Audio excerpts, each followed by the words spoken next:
3 days నుండి వర్షం పడుతుంది.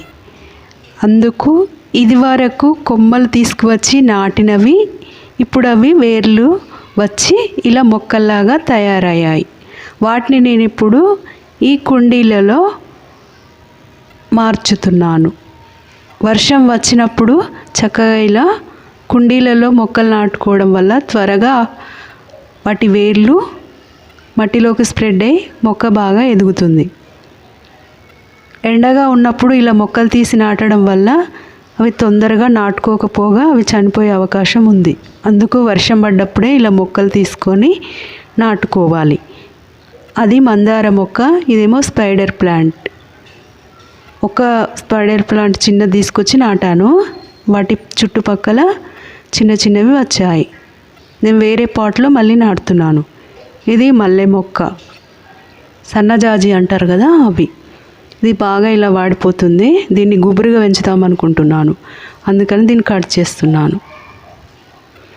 దాని సైడ్కే మళ్ళీ ఆ ఉన్న కొమ్మలను కూడా నాటాను. ఇది ఇంకొక రకం మందార మొక్క. ఈ మొక్క కొంచెం పెద్దగా వచ్చింది. దీనికి మొగ్గలు కూడా వచ్చాయి.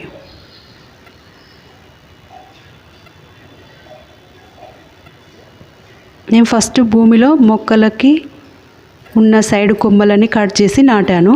అప్పుడు అవి మొక్కలు అయ్యాయి. మా ఇంటి ముందున్న పూల మొక్కల్లో ఈరోజు పూసిన పువ్వులు, మల్లెపూలు, మందారాలు పూసాయి.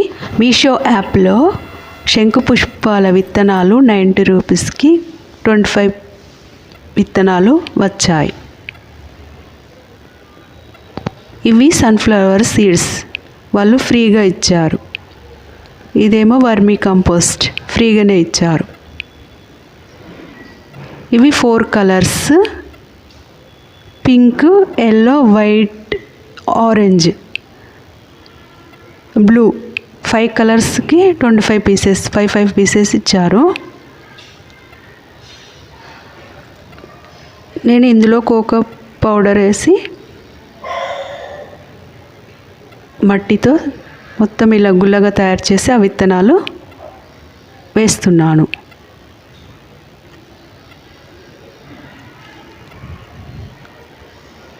అన్ని విత్తనాలు వేశాక కొంచెం పైన కోకోపీట్ పౌడర్ చల్లాను.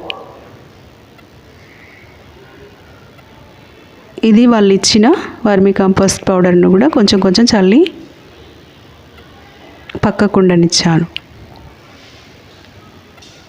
ఇది పింక్ లిల్లీ, మన ఇంట్లో ఉల్లిగడ్డల టైపే ఉంటాయి అవి. ఈ జాడి మీద మూత పగిలిపోయిందని అది జాడిని కూడా యూజ్ చేశాను మొక్కలకి. ఇదేమో మొక్కలకున్న కొమ్మలు కట్ చేయడం కోసం. మాకు అరగేఫామ్ మొక్కలకి ఈ కొమ్మలు తొందరగా మనకి చేయితో కట్ కావు. అందుకని ఇలా నేను ఈ కత్తెరతో కట్ చేస్తున్నాను. ఇవి కొంచెం హార్డ్గా ఉంటాయి, అందుకని ఇలా కట్ చేస్తున్నాను. ఇలా ఎండిపోయినవి, పండు పండినవి ఉంటూ ఉంటాయి ఆకులు. అప్పుడు ఎప్పటికప్పుడు తీస్తే అవి పచ్చగా చక్కగా కనబడతాయి. ఇలా ఈ మొక్కలకు ఉన్నవన్నీ చక్కగా కట్ చేశాను. మళ్ళీ వేరే మొక్కల దగ్గర ఇవి ఆకులు కూడా వేశాను.